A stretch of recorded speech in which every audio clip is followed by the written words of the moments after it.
Good morning, folks. Thanks so much for being here early in the morning. I know it sounds like a great party last night. Really excited to be here with you this morning. I'm a nerd. How many nerds in the audience? All right, that's actually more nerds than I was expecting. Fantastic.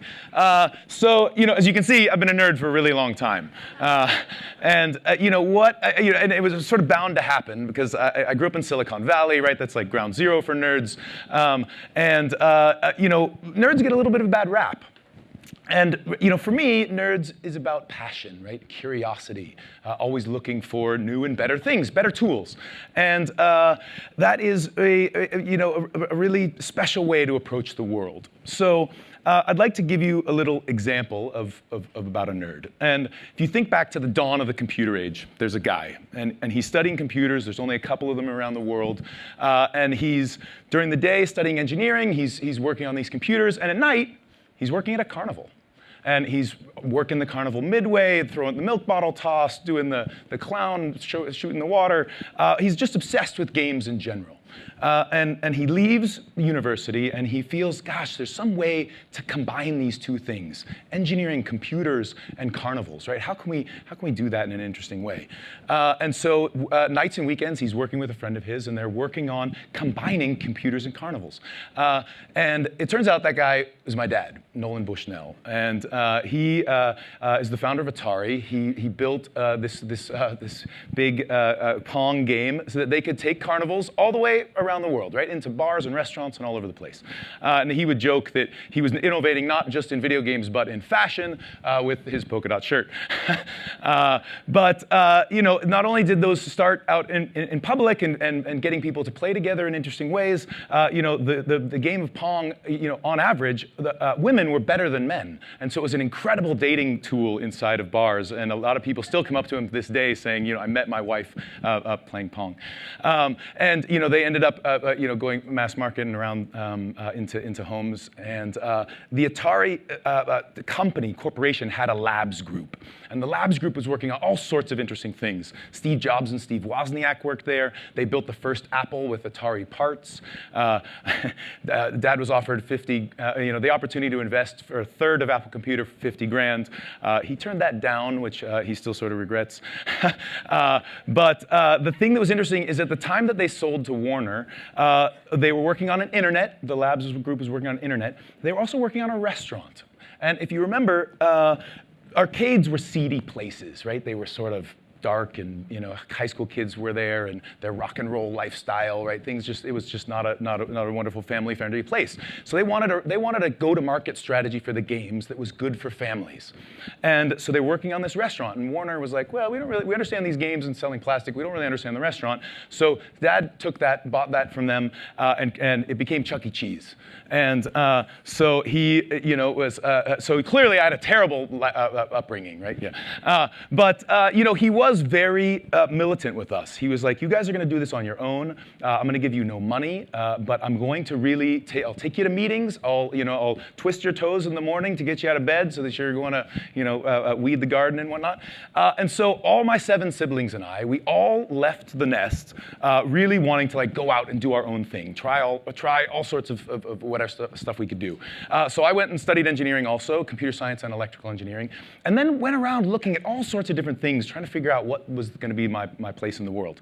And literally tried a lot of stuff. I worked in fiber optics. I worked in DNA synthesis. I worked in, even was a sushi chef for a little while, which was totally weird and really fun. But things didn't sort of get really interesting, until I met my co-founder. My co-founder, Eric Gradman, so you can see has this wonderful red mohawk.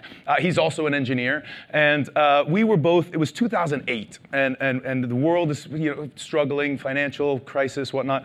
And we just wanted something else to do nights and weekends. And 2008 was a really special time for tech.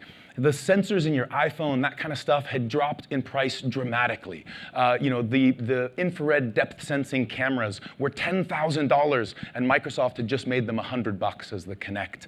So there was all this really crazy cool stuff. And so he and I could make a project in an evening that used to take an army of PhDs to do, in a year. So quick example.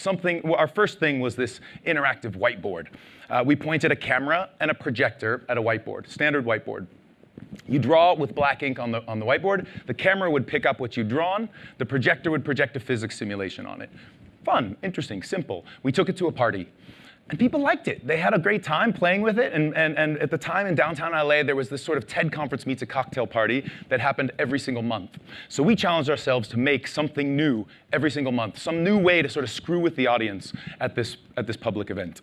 And so we threw a lot of stuff against the wall. You know, when you're trying to do stuff every month, you know, in 30 days, you really, a lot of features just fall on the floor as you try to move quickly.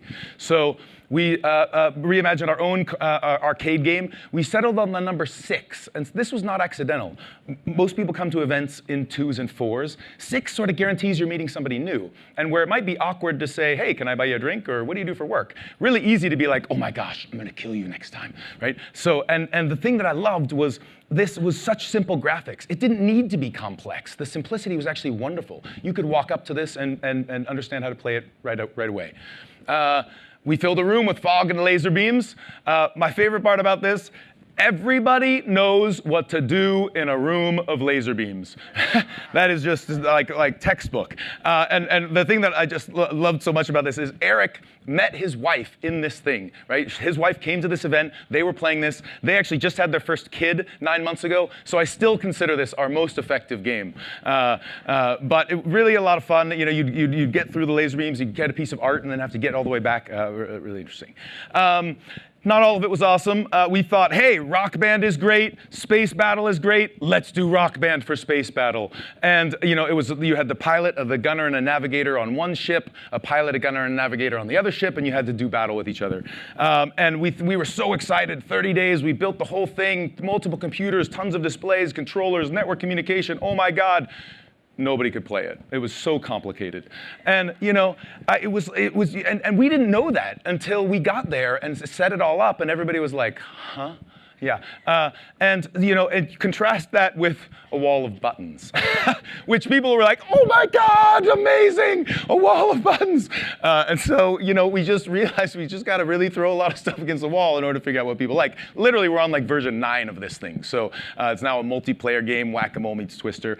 And so that sort of brings me to like one of the first like big lessons that we have landed on, which is simplicity, right? Particularly in out-of-home stuff. We're all building things in out-of-home events, out-of-home conferences. People are different in public, right? When you are comfortable on your couch with, you know, you'll take time to read instructions, right? But when you're in public, you might have a colleague with you, you might be on a date, you've got a drink in your hand, you are a completely different person. And so simplicity is ridiculously important, particularly when you're in public. So just to really drive that home, if you think about the evolution of video games, particularly Super Mario Brothers, started as a single screen game, became a side-scrolling game, all of a sudden it got to these big crazy worlds. And for me, I like opted out like right about here when video games got super complicated. And a lot of people did, right? Everybody really is a gamer, but it just depends on what kind of game, and the complicated ones sort of ostracize people quickly. And if you contrast that with the instruction manual for Pong, literally, deposit quarter, ball will serve automatically. Avoid missing ball for high score. I just love that, right? You could be blotto out of your mind and be able to pull that off.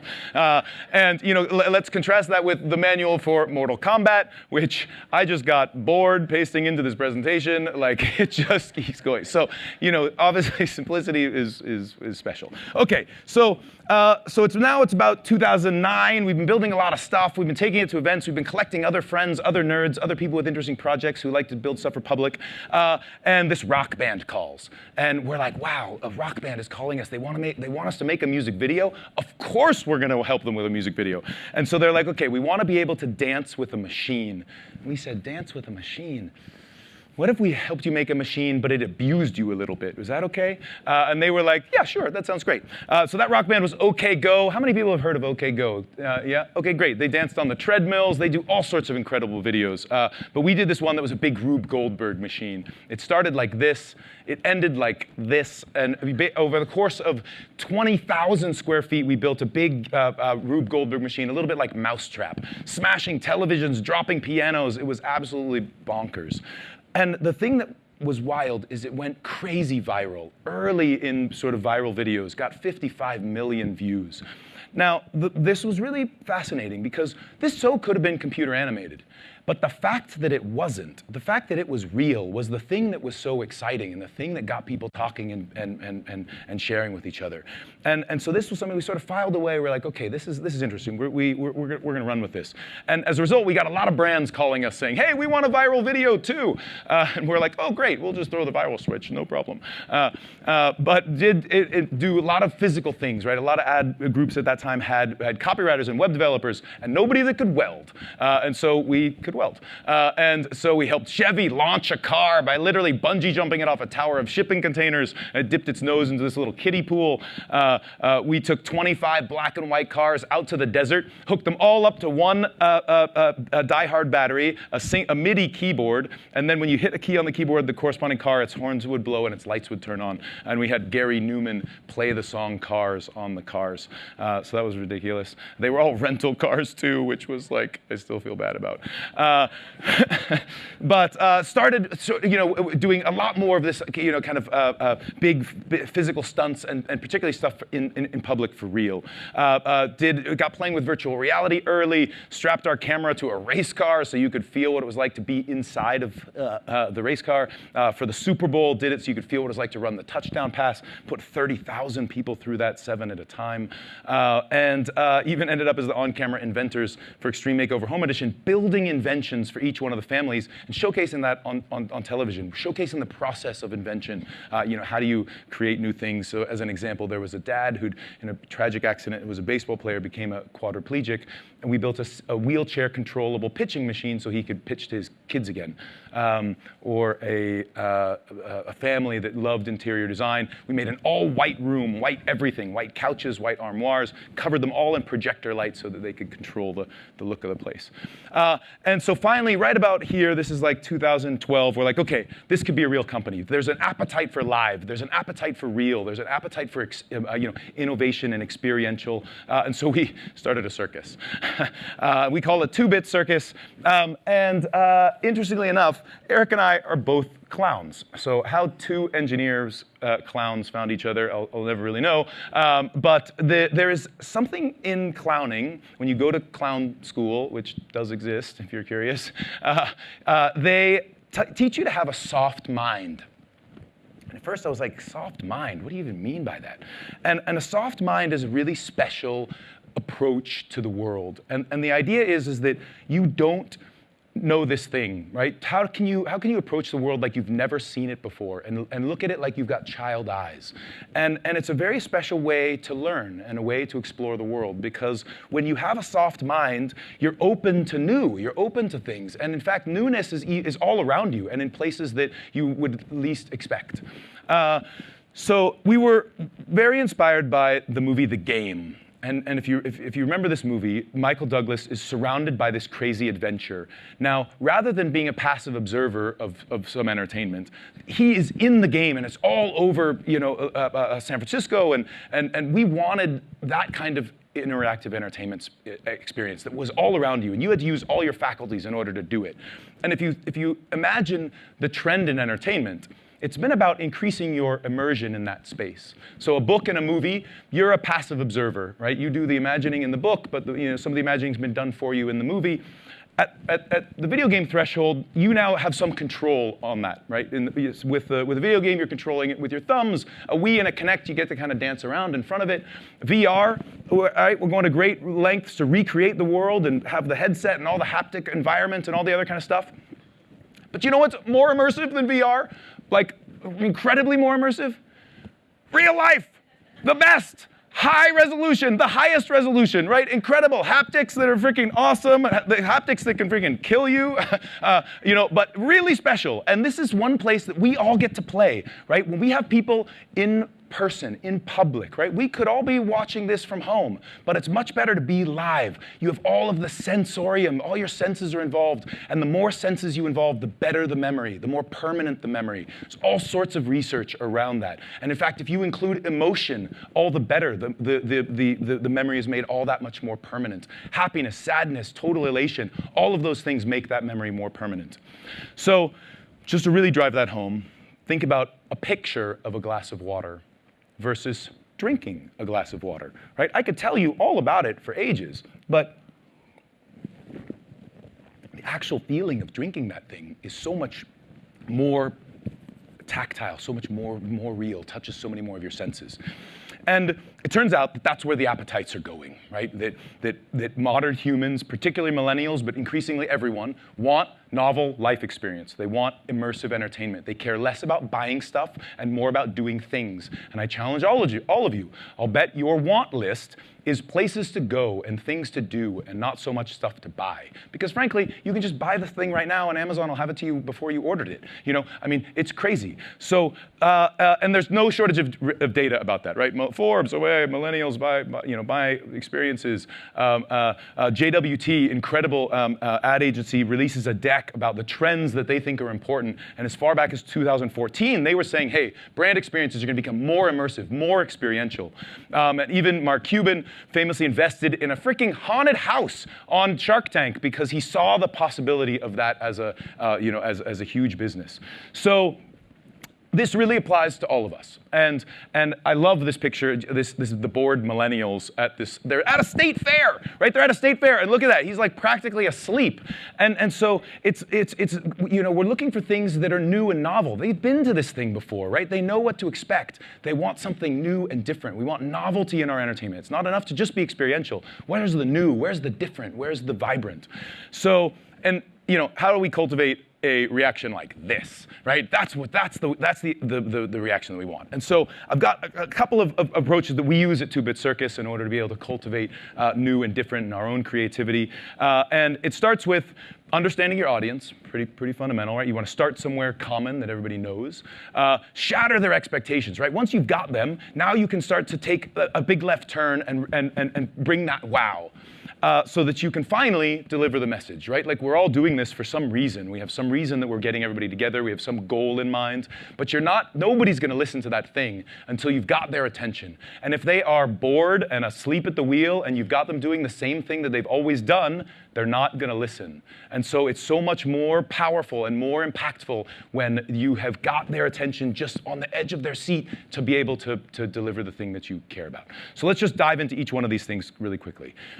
Understand the audience is basically old-fashioned research, right? I love this term lexicon because it encapsulates the language, all the specific things about a branch of knowledge. Now you might know English, but like I don't speak medical. Medical is a very special lexicon, or law, right? That's a special lexicon. I know you guys are meeting professionals, right? That's different than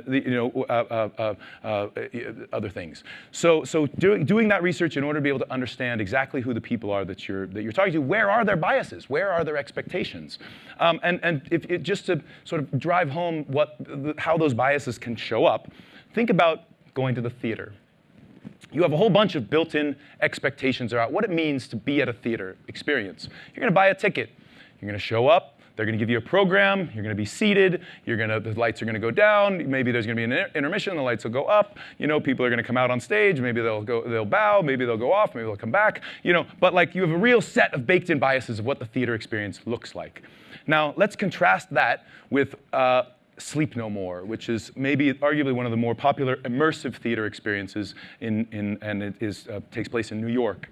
Now, so, to some, this is a theater experience, but there is no proscenium, there is no seats. You are not even arriving at a theater. You're arriving at a hotel, and you show up and you go through the lobby and you're sitting in the bar and there's cocktails, and like in small groups they pull people off and they take you into a freight elevator. They give you a mask like this and they say no talking, no cell phones, enjoy your stay.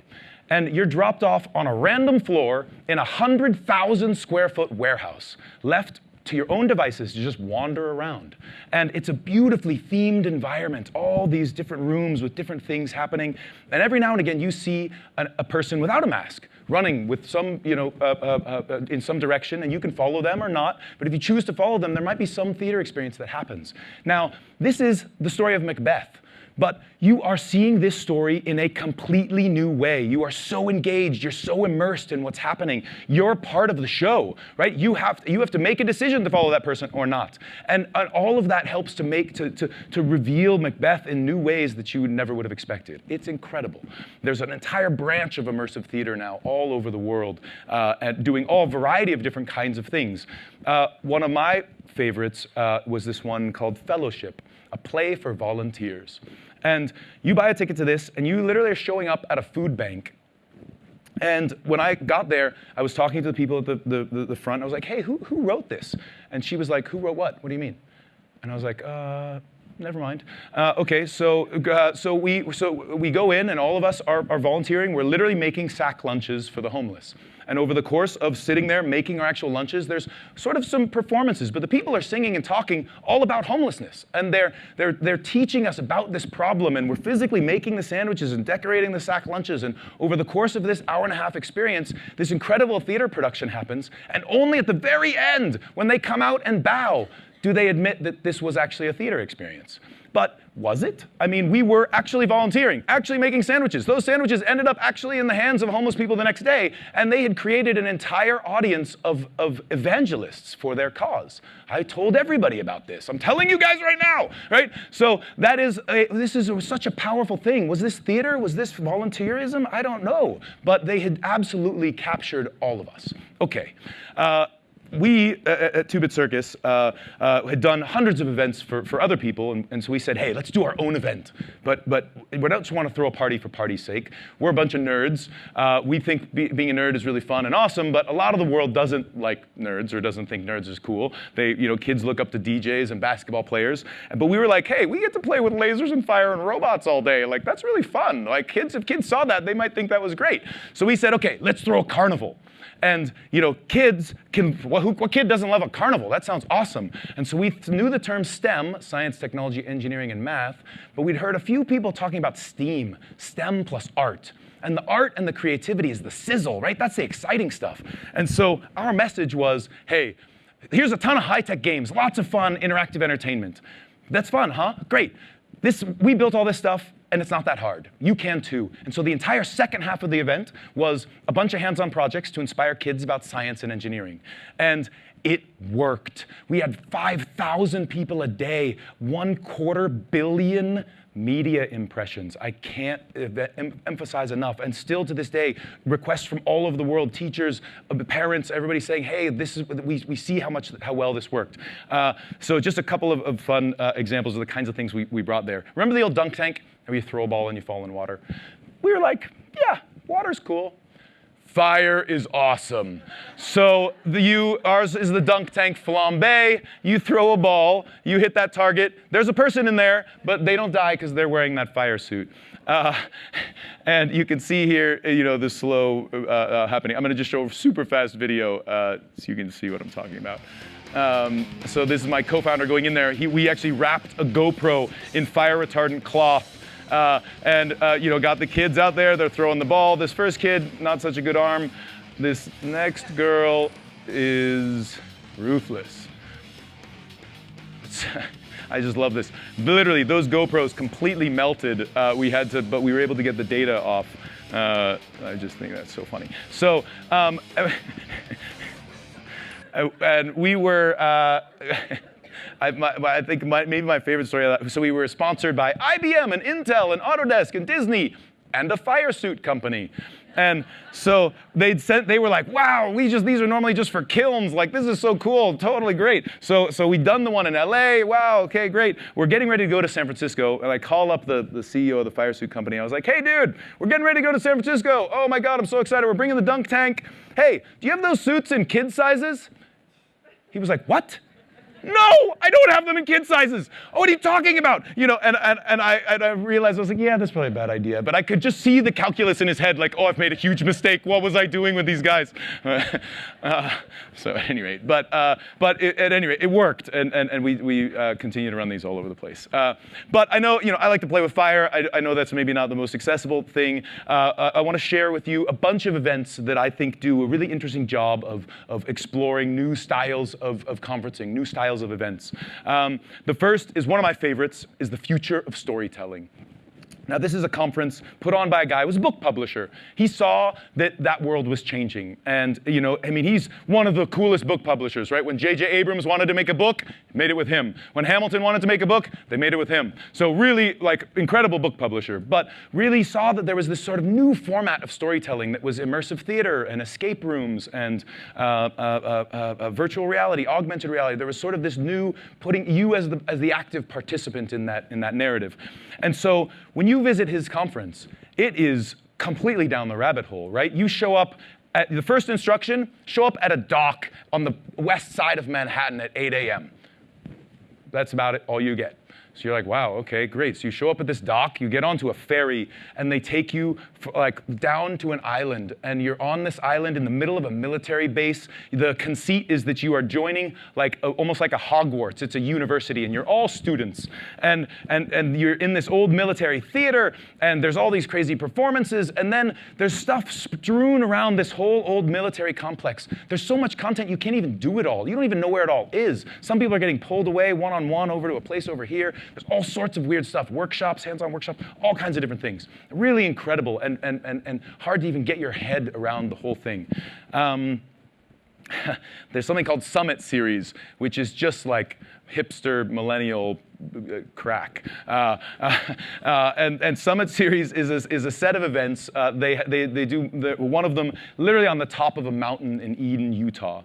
And everybody's staying in yurts, and there's some presentations, but then they also have these 5-minute office hours where every one of the presenters you can schedule for 5 minutes to be able to speak with them super fast. And 5 minutes is awesome. Like, you can see if there's any sort of synergy here, anything we can talk about, and if not, well, it's only 5 minutes, and no harm, no foul.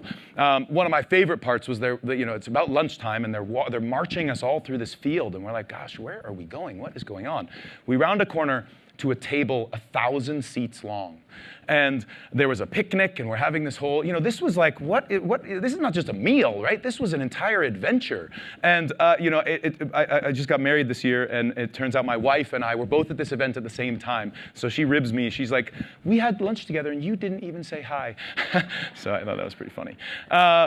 We threw a gala last year, and I kind of hate galas. They've had such a standard format, rubber chicken dinner, all that kind of stuff. And so we thought to ourselves, we're like, well, okay, this is going to be the anti-gala, right? That was what we called it. And so we looked at each of the different formats of a gala, and we tried to reimagine each one of them. So it wasn't just a cocktail hour. There was a whole set of interactive experiences. Then we sat everybody down to the dinner, had a really quick couple of things we wanted to say on stage while everybody was eating the salad. The moment the salad plates were cleared, there was a little clue underneath everybody's plate. And quickly, people realized that the entire centerpiece, the whole table, all of it was implicated in a game that the whole table had to collaborate with. People are standing up, they're turning their chairs upside down, everything's nuts, they're taking the whole freaking party apart. And it was awesome. Like, all of a sudden, everybody was just completely engaged and on top of it. And and it changed the whole tone of the event. Really, a ton of fun. And in fact, this puzzle ended with you going and talking to this sort of weird theater guy who was also doubling as the bartender. And you had discovered this final little token. You give him the token, and he gave you back this little flower. Have you ever had a buzz button? Szechuan buzz button? They're basically this flower that's like an analgesic, makes your mouth feel like it's foaming. It was pretty ridiculous. Some people didn't love it. But it was definitely a ton of fun. There's another event, Beyond Brookledge is an incredible conference. And the thing that I love the most about this is the venue. They literally picked a castle in Riverside, and the event is strewn all around this sort of weird castle. And as you discover this event, you're discovering this beautiful space, and they really lever it all. Some stuff is taking place in back alleys, some things are taking place in the basement. They're all over this place, and so there's sort of this sense of discovery and wonder the whole time. It's sort of hip and cool and interesting. One of the sessions literally took place in this thing, right? The person presenting was standing one place, everybody else is just sort of standing around on these chairs, but gorgeous, right? An incredible photo opportunity, incredible, opportunity to just sort of reset your thinking and approach this thing in a new way. Foo Camp. So Foo Camp, TechCrunch called Foo Camp. Shangri-La for geeks. And so I really love that as a concept, because there's all sorts of different ways in which this conference unfolds. The first is in the very beginning, everybody introduces themselves, and there's absolutely no agenda. In fact, the agenda is crowdsourced from the group. Everybody comes up with the topics, they put them all up there, everybody votes, and by 11, the conference agenda is ratified and everything executes. But it's really sort of crowdsourced in terms of what everybody wants to talk about. And so really super fun way to approach even just the programming of the event in real time. Another thing I love, you stay there. And this happened at O'Reilly headquarters. They're a publisher. I slept under a conference table.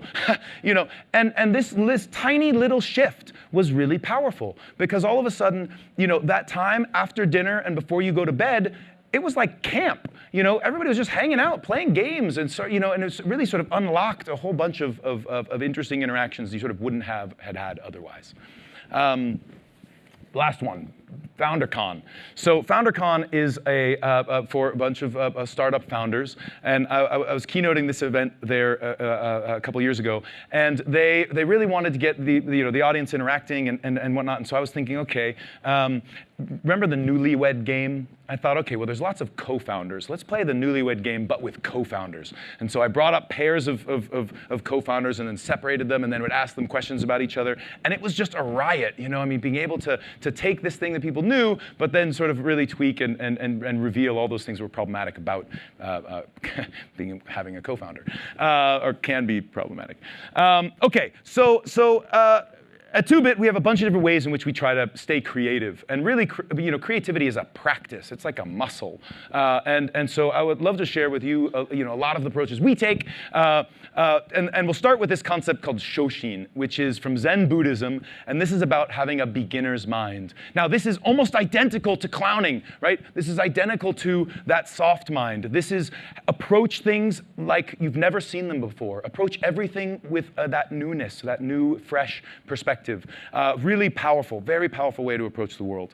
Okay, random input. I can't stress this enough. Make a practice in your life of trying everything you can, as many different things as possible, because there's sort of two paths. The one where your life is basically the same most days. You go to work, you go to the gym, you come home, you do the stuff sort of over on repeat. Or the one where you're doing lots of different things. Because when you go to have a creative moment, it's going to be only drawing on your own life experience to be able to come up with a solution. And creativity happens at the intersection of domains. So one of the favorite things I like to do is go conference crashing. Honest to God, just go to random conferences that have nothing to do with your domain, and it's awesome. In fact, on your way to the airport, ask the cabbie for their list of conferences. They all have one. I did it last night. Did you know that right now the aviation convention is here? There's a porn convention, no surprise. There's like a bunch of different kinds of conferences. But going conference crashing is an awesome way to be able to just sort of add creative fodder to your life, and you'll see that some innovation in the packaging convention might just apply to a problem that you've got at home or at work. And maybe not, but maybe in a couple of years that thing that you saw there is going to show up. And it's funny to say this to a bunch of folks that plan events, but conferences are really easy to get into. Most of them, like it's a room with 25 doors and security on 2 of them. So you really getting into conferences is not non-trivial or easy. So yeah, I highly recommend. Okay, I've got another friend who's a writer. Whenever he's got writer's block, he just gets on a bus, random bus. He tries to imagine the story of everybody getting on and off the bus, and then, has the other thing of just arriving at some random place and having to figure out how to get home. Some people try to travel on $5 a day, right? How can you really be really creative about that? So random input, cultivating that, super important. Maybe the opposite of random input is reflecting. And this is about really nothingness. And I don't mean like watching TV or listening to music. I mean really nothingness. Like your brain is an incredible parallel processing unit that can synthesize all sorts of different information, but only given the opportunity. So, worst case, just drive with nothing on. Or, there's meditation is getting a lot of airplay these days, is an incredible way to reflect. But just take the time to allow your brain to synthesize all that stuff. Really incredibly powerful. Take notes. Okay, so literally, no joke, I've had a folded piece of paper in my back pocket since I was 12. And I can't express enough how awesome this is. And in fact, I was conference crashing, and a neuroscientist was going around passing out, it was notepads. And just about anybody could have been passing out notepads. But when the brain guy says your brain is fallible, you kind of listen, you know? And it turns out that we do. You know, our brains are Teflon that sometimes, right? They just don't remember things. But even more powerful than that, the act of writing helps you remember things. You could burn the note afterwards, and you will have remembered it a little bit more. More of your brain is engaged. Not only that, actually writing. I don't mean typing, I mean writing. There's a Harvard study that says, you know, if you're taking notes and typing, it's not engaging as much as of your frontal lobe because you're a fast typer and you can type almost like dictation, you can type what people are saying. But if you are forced to synthesize it and narrow it down to a thing that you can physically write, you will remember it better.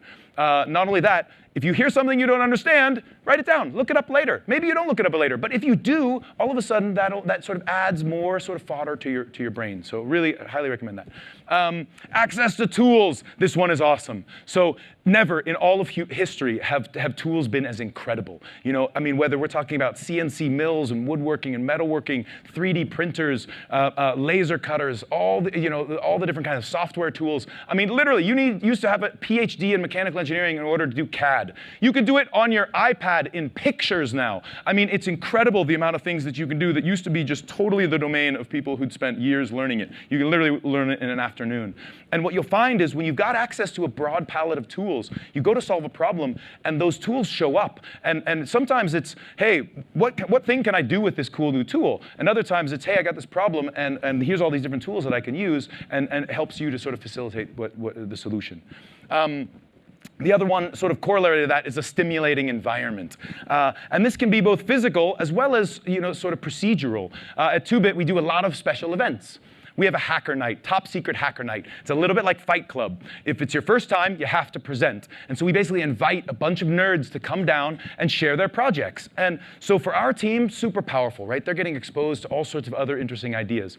It's also exposing the community to our team. So this is a great way to kind of cultivate that. At Atari, they used to have really frequent celebrations, really getting everybody in the company together to party after big, you know, milestones. And so the more that you can, you know, craft that stimulating environment. We have a beta night, a game night, all kinds of different ways that we get people playing together. Cross-disciplinary. I love this one. Okay, if you've cultivated your creativity and I've cultivated my creativity, then when we all get together to solve a problem, we've got a lot of life experience to pull on. And so we have a unicyclist, an educator, a physicist, and a roboticist come together to do a brainstorm. Yet you're drawing on a lot of weird, different stuff, right? And that intersection of domains, that creativity is all going to, you know, come in a much more powerful way. Think like a hacker. So hackers get a bad rap, and hacking as a term has become sort of associated only with nefarious things.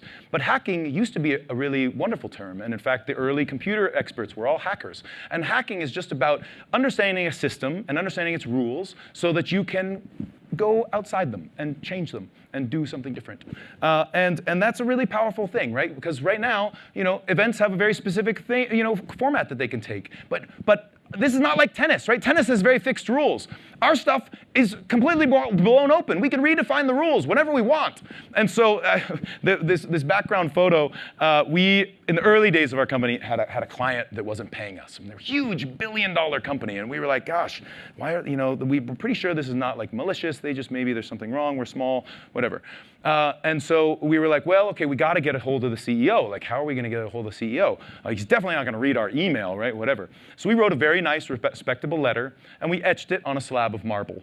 And we FedExed it to his office, and we CC'd, you know, everybody. And we got a call right back. It was great. So I highly recommend, you know, just whatever you can do, just sort of think outside the box. Brainstorming. There's lots of ways to do this, and I urge you to really kind of cultivate lots of different things. If there's one thing you do after you get back from this conference, download John Cleese's talk on creativity. So John Cleese, Monty Python, totally awesome, hilarious. He literally gives 2 talks that are shuffled together like a freaking deck of cards. But one of the things he talks about is intermediate impossibles. And intermediate impossibles are beautiful because they are the concept that has nothing to do with what you're talking about, but is sort of creative fodder that leads you to the solution. So stay with me for a second. Disney, when he was brainstorming, had physically 3 rooms. So he'd start in the dreamer room. And in the dreamer room, no cynics are allowed. Right? This is the Cambrian explosion room. All ideas are possible. It doesn't have to adhere to the laws of physics or economics or whatever. And in fact, this is where intermediate impossibles are awesome. So as an example, we might be brainstorming medical devices. And I say pirates. And you're like, what? Pirates? What does that have to do with medical devices? But somebody in the room is going to be like, oh yeah, Captain Hook. Maybe we could use a hook to like do the extraction or whatever, right? It's about creative fodder that helps to sort of land at the right thing. So then he would literally physically move rooms, right? Remember his study in the room, he'd take the test, right? So each of these rooms would sort of cause a different trigger, go into the spoiler room. Now this was the room where all the different things that came out of the Cambrian explosion room, we're gonna cull and cut the things that don't adhere to laws of physics or economics or whatever. And then finally, the realist room. This was the one where, okay, of all the things that survived the cut, what are we actually gonna do? What are we actually gonna work on? Okay, this format is great, but it also can bias towards the outgoing person, the one who really captures people's, or talks a lot. There's for the shy folks, another one is to basically say, hey, give everybody Post-its. Everybody writes down the ideas. Takes 5 minutes. Throws as many things in the kitty as possible, and then we all review them together. And what happens is you start to see trends come together. And you clump those up. Not only that, you start to see the things that maybe have a lot of ideas in this one space. Maybe there's something here. We can kind of go down that rabbit hole. So really encourage, even being innovative in your different approaches to brainstorming. Mix it up. So okay, we've got a great idea. Now what? Do it. Don't overthink it. Get in there. And this is one of my favorite quotes, Madeline Engel, A Wrinkle in Time and all that. Inspiration usually comes during work, not before it. You're actively engaged in a thing, and that's when you start to find the crystal, the possibility. And that is really a powerful thing. You're not just on the couch and having a light bulb moment. You are actively engaged, and that's when you realize. Now, I had the most perfect example of this. I was visiting a friend, toy maker. You guys remember this, the Bop It? Have you ever played this game? Really successful, super successful toy, right? Like Academy Awards for toys. You know what he was trying to do? Build a freaking remote. He wanted to build a new remote. And he was like, well, remotes are sort of boring. Maybe I'll make it like a pizza, or I'll do it like a whatever. He's trying to, and everybody was like, whatever, dude, we don't care about your stupid remote. And so he kept thinking about it, and he's like, well, maybe if I, I can hit it, and that changes the volume, and I spin it, and that, does the power on, and all this kind of stuff. And then he was like, actually, screw the remote idea. Way better as a toy. And Bop It was born, right? But it was like he set out to do a thing, and only along the way did he realize what the thing was. There's another talk I just love. Actually, the guys from OK Go gave a TED talk all about their creative process. And for them, they say they don't actually, when they are going after a domain, they just start playing around in it, and they find the project. The thing finds them. But it's only in actively engaging that they're able to reveal that. Yeah, there he is, bopping me in the head. Okay, so mentorship. This one is super important. We have an education system that is frankly not awesome. And there is absolutely no substitute for one-on-one with a kid. And it's definitely awesome for the kid. It's awesome for you. Kids are super creative. They come up with all sorts of things that you would never think of. And it's wild to watch. And if you don't believe me, you get oxytocin from being a mentor. It feels great. Like mentoring a kid, being there, watching it happen, might be, just like going to the gym. It might hurt for a second to actually get there, but then once you're there, it's really incredible. And if you still don't believe me, just go and sit in the room. Literally, you get oxytocin from being in the room where mentorship happens, just by watching it, right? We have mirror neurons in our brain that watch other people do things and imagine ourselves doing it. You get oxytocin just from watching mentorship happen. It's like we were made to mentor. So I highly, highly recommend it. It's absolutely spectacular. Okay. Remember, the glass of water, right? The act of being able to drink the glass of water, so much more powerful than describing it and thinking about it and whatnot. And so as we think about all the different things that make up an event, all the different places that we can tweak and play with, there's a lot of opportunity to be able to just reimagine what's there. And I've shown a bunch of past examples, but those things have all been done. And creativity is building on other people's stuff. And so I urge you to think about, hey, if any of this stuff has resonated, how can you apply that to your own domain and modify this for your own stuff and add in pirates or whatever. So I found this picture on the internet.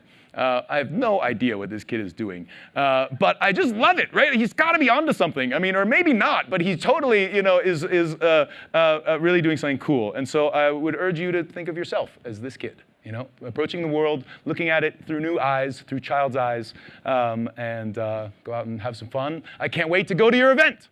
So thanks so much.